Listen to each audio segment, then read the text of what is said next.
Thank you, Mr. Chairman, and Mr. Secretary, appreciate you being here today. I think the question I have at this point are what are some of the challenges that you feel that the EERE is going to face when we're trying to reach the number, the 675 to 700?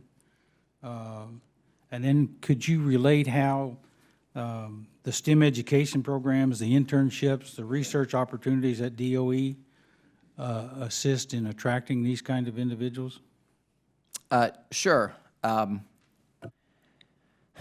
As was noted earlier, our onboard count is very similar today than what it was when my staff briefed the subcommittee staff last June. That is frustrating. I would like to have a better story to tell on hiring than that. We need to do a much better job, and we will, and we have done some. We've taken some actions such as hiring fairs, which making sure that we are spreading the word as widely as possible about open positions. We will continue to, but what a lot of it comes down to is the processing that goes through not only human capital, but other parts of the onboarding process, such as things such as badging, which might not sound like it is an issue, but can actually add time to the process. And that is something that we are going to go back and discuss and find out what we need to do to facilitate that process, because we have not done a great job in the last year, and I want to do a much better job in this year. So it is, yeah.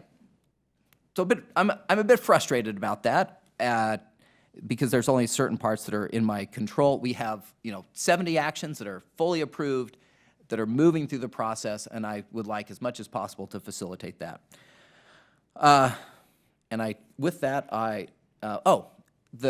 one of the things that the offices have done that I'm very grateful is to use all of their hiring authorities, bringing on certain some fellows such as AAAS fellows. I'm at a large number of AAAS fellows every month. I try to have lunch with the staff, whoever wants to come and have lunch with me, and there's always a very good turnout from the AAAS fellows, and it is that's one of the things, to see these people early in their career and to hear what they're excited about, because one of the things that I want to make sure with the staff at EERE is that it continues to be excited about our mission. I think that the staff in EERE is incredibly dedicated to the mission of the department and the mission of EERE, and it is it's one of my goals to keep it that way.